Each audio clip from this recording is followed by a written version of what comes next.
ಸಂಘಟನೆಗಳ ಮಹಾಕೂಟದ ಹೋರಾಟಕ್ಕೆ ಕರ್ನಾಟಕ ರಿಪಬ್ಲಿಕನ್ ಸಂಘಟನೆಯ ರಾಜ್ಯ ಮುಖಂಡರು, ಅದಕ್ಕಿಂತ ಮೊದಲಿಗೆ ನಮ್ಮ ಭೀಮ ಸಂಘಟನೆಗಳ ಮಹಾಕೂಟದ ರಾಜ್ಯ ನಾಯಕರಾದಂತಹ ನಮ್ಮ ಮರಿಯಪ್ಪನವರ ಒಂದು ಕರೆಗೆ ಮತ್ತು ನೆತ್ತಿಗೊಂದು ಸೂರು, ಕೃಷಿಗೊಂದು ಭೂಮಿ, ವಾಸಿಸಲು ಗುಡಿಸಲುಗಳಿಲ್ಲದ ಅಮಾಯಕ ಮುಗ್ಧ ಜನರ ಒಂದು ಶ್ರೇಯಾಭಿವೃದ್ಧಿಗಾಗಿ ಮತ್ತು ಅವರ ಶ್ರಮವನ್ನು ನೋಡಿ ನಮ್ಮ ರಾಜ್ಯಾದ್ಯಂತ ಮರಿಯಪ್ಪನವರ ಹೋರಾಟದ ಇತರ ಭೀಮ ಸಂಘಟನೆ ಮಹಾ ಒಕ್ಕೂಟದಿಂದ ಬಾಬಾ ಸಾಹೇಬ್ ಅಂಬೇಡ್ಕರ್ 135ನೇ ವರ್ಷದ ಜನ್ಮ ದಿನೋತ್ಸವದ ಅಂಗವಾಗಿ ನಾವು ಒಂದು ಕಾರ್ಯಕ್ರಮವನ್ನು ನಿಗದಿಪಡಿಸಿದ್ದೀವಿ.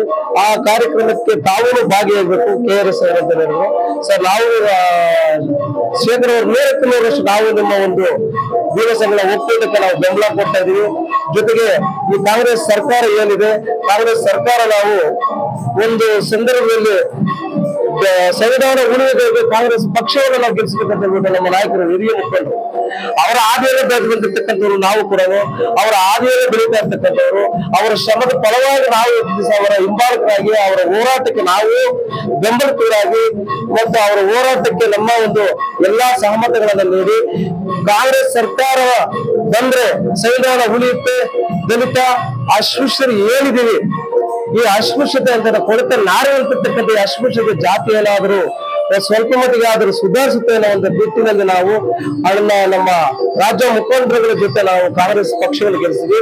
ಆದರೆ ಕಾಂಗ್ರೆಸ್ ಪಕ್ಷ ಇವತ್ತನ್ನ ಈ ಒಂದು ಸಂದರ್ಭಕ್ಕೆ, ಈ ಕಾಲಘಟ್ಟಕ್ಕೆ ದಲಿತರ ಒಂದು ಯೋಗಕ್ಷೇಮಗಳನ್ನ ಪರಿಗಣಿಸಿ ಅವರ ಒಂದು ನೆತ್ತಿಗೊಂದು ಸೂರಾಗಲಿ, ಕೃಷಿಗೊಂದು ಭೂಮಿಯಾಗಲಿ ಇರ್ತಕ್ಕಂಥ ವಾಸಿಸಲು ಮಾಡತಕ್ಕಂಥ ಮನೆಗಳಿಗೆ ಸೂಕ್ತವಾದಂತಹ ನೆಲೆಗಳು ಮತ್ತು ವಿದ್ಯುತ್ ಸಂಪರ್ಕಗಳು ಇತ್ಯಾದಿಗಳನ್ನ ಕಲ್ಪಿಸಲು ವಿಫಲವಾಗಿರುವ ಕಾರಣದಿಂದಾಗಿ ಇವತ್ತಿನ ದಿವಸ ಈ ಭೀಮ ಸಂಘಟನಾ ಒಕ್ಕೂಟದಿಂದ ಒಂದು ಕಾರ್ಯಕ್ರಮ ಹಮ್ಮಿಕೊಂಡಿದ್ದೇವೆ. ಮುಂದಿನ ದಿನಗಳಲ್ಲಿ ನಮ್ಮ ರಾಜ್ಯ ನಾಯಕರು ರೀತಿಯಲ್ಲಿ ಭೀಮ ಸಂಘದ ಮಹಾ ಒಕ್ಕೂಟದಿಂದ ರಾಜ್ಯ ಸರ್ಕಾರಕ್ಕೆ ಎಚ್ಚರಿಕೆ ನೀಡುವಂತಹ ಒಂದು ಕಾರ್ಯಕ್ರಮವನ್ನು ನಾವು ಮಾಡ್ತೀವಿ. ಭೀಮ ಸಂಘದ ಮಹಾ ಒಕ್ಕೂಟದಿಂದ ಆ ಒಂದು ಕಾರ್ಯಕ್ರಮ ಕೂಡ ನಾವು KRS ಸಂಘಟನೆ ನಮ್ದು ಬೆಂಬಲ ಇರುತ್ತೆ ಅಂತ ನಾನು ಈ ಸಂದರ್ಭದಲ್ಲಿ. ನಮಸ್ತೆ, ಪರಿಚಯ ಮಾಡ್ಕೊಳ್ಳಿ. ಮರಿಯಪ್ಪ ಅಂತ, ಭೀಮ ಸಂಘಟನೆಗಳ ಮಹಾ ಒಕ್ಕೂಟದ ರಾಜ್ಯಾಧ್ಯಕ್ಷ. ಸರ್, ಇವತ್ತಿನ ಕಾರ್ಯಕ್ರಮ ಸರ್, ಇವತ್ತು ನಾವು ನಮ್ಮ ಭೀಮ ಸಂಘಟನೆಗಳ ಒಕ್ಕೂಟ ಪ್ರಾರಂಭವಾಗಿ ಮೇ 25ಕ್ಕೆ 1 ವರ್ಷ ಆಯ್ತು.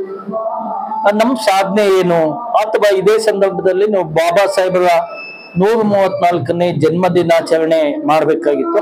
ಆ ನಿಟ್ಟಲ್ಲಿ ಇವತ್ತು ಈ ಕಾರ್ಯಕ್ರಮ ರೂಪಿಸ್ತು. ಇಲ್ಲಿ ಮೂಲತಃ ಉದ್ದೇಶ ನಮ್ದಿಷ್ಟೇ. ಇವತ್ತು ಬಡವರ ಕೆಲಸಗಳು ಏನೂ ಕೂಡ ಆಗ್ತಾ ಇಲ್ಲ ಅಂದ್ರೆ ನಾವೊಂದು ಒಕ್ಕೂಟ ಕಟ್ಕೊಂಡು ದಿನ ಬೆಳಗಾದ ಲೆಕ್ಕ ಎತ್ಕೊಂಡು ದುಡ್ಡುಗಳು ವಸೂಲಿಗೆಲ್ಲ ಒಕ್ಕೂಟ ಮಾಡಿರೋದು. ನಾವು ಬಾಬಾ ಸಾಹೇಬರನ್ನ ಬೀದಿಯಲ್ಲಿ ಮಾರಾಟ ಕೊಟ್ಟಿಲ್ಲ. ನಾವೇನಾದ್ರೂ ಸಾಧನೆ ಮಾಡ್ಬೇಕು. ಈ ಸಮಾಜದಲ್ಲಿ ಹುಟ್ಟಿದ್ದೇವೆ, ಶೋಷಣೆ ಅನುಭವಿಸಿದ್ದೇವೆ. ಕನಿಷ್ಠ ಮುಂದಿನ ಪೀಳಿಗೆ ನಾವೇನ್ ಕೊಡುಗೆ ಕೊಡಬೇಕು ಸಂಘಟನೆ ಕಟ್ಟಿ ಅನ್ನೋದ್ರ ಬಗ್ಗೆ ಇವತ್ತು ಸರ್ಕಾರದ ಸಚಿವರುಗಳನ್ನ 3 ಜನ ಕರೆದಿದ್ದು. ಅವ್ರಿಗೆ ಏನಪ್ಪ ಕರೆದಿದ್ದು ಅಂದ್ರೆ ಸರ್ಕಾರನ ಹೋಗಳಕ್ಕೆಲ್ಲ ನಾವು ಕರೆದಿದ್ದು. ಸ್ವಾಮಿ, ಬಿಜೆಪಿಯ ಮತ್ತೊಂದು ಮುಖನೇ ಕಾಂಗ್ರೆಸ್ ಬಿಜೆಪಿ ಲೂಟಿ ಹೊಡಿತಾ ಇದೆ ಅಂತ ಕಾಂಗ್ರೆಸ್ನ ಜನ ಎಲ್ಲ ಅಧಿಕಾರಕ್ಕೆ ತಂದು ನೀವು ಅದರ ಮತ್ತೊಂದು ಮುಖನೇ ಕಾಂಗ್ರೆಸ್ ಆಗ್ತಾ ಇದೆ. ಆ ನಿಟ್ಟಲ್ಲಿ ಮುಂದಿನ ಚುನಾವಣೆಯಲ್ಲಿ ನಾವೆಲ್ಲ ಸೇರ್ಕೊಂಡು ಏನು ದಲಿತರು, ಹಿಂದುಳಿದವರು, ಅಲ್ಪಸಂಖ್ಯಾತರೆಲ್ಲ ನಿಮ್ಗೆ ಓಟ್ ಹಾಕಿ ಗೆಲ್ಸಿದ್ವಲ್ಲ, ಈಗ ಮತ್ತೆ ನಿಮ್ಮ ವಿರುದ್ಧ ಪ್ರಚಾರ ಮಾಡಿ ಕಾಂಗ್ರೆಸ್ನು ಕೂಡ ಸೋಲಿಸ್ತೇವೆ ಅನ್ನೋ ಒಂದು ಮಾತನ್ನ ಅವ್ರಿಗೆ ಹೇಳೋದಕ್ಕೆ ಇವತ್ತು ನಾವು ಸಭೆ ಕರೆದಿದ್ವು. ವಸತಿ ಸಚಿವರು ಬಂದಿದ್ರು. ಆಯ್ತು, ನಾನೊಂದು ಸಭೆ ಕರೆದು ಮಾತಾಡ್ತೀನಿ ಅಂತ ಏನೋ ಕಾಟಾಚಾರ ಬಂದು ಹೋಗಿದ್ದಾರೆ. ಸೊ ನಮ್ಮದೇನಪ್ಪಾ ಅಂತಂದ್ರೆ, ನಮ್ಮ ಬಡವರ ಎಲ್ಲ ಸಮಸ್ಯೆಗಳನ್ನ ಕೈಗೆತ್ಕೊಂಡು ಫ್ರೀಡಂ ಪಾರ್ಕ್ ಅಲ್ಲಿ ಒಂದು 10-15 ದಿನಗಳ ಕಾಲ ಒಂದು ಹೋರಾಟನ ರೂಪಿಸಬೇಕು ಅನ್ನೋ ಕಾರ್ಯಕ್ರಮ ಈಗಾಗಲೇ ನಾವು ಕಳೆದ ನವೆಂಬರ್ ತಿಂಗಳು 26ನೇ ತಾರೀಕು ಒಂದು ಹೋರಾಟ ಮಾಡಿದ್ವು. ಸ್ಲಂ ಜನರ ಸಮಸ್ಯೆಗಳಿಗೆ ಕೈಗೆತ್ಕೊಂಡು 2 ದಿನ ಹೋರಾಟ ಮಾಡಿದ್ವು.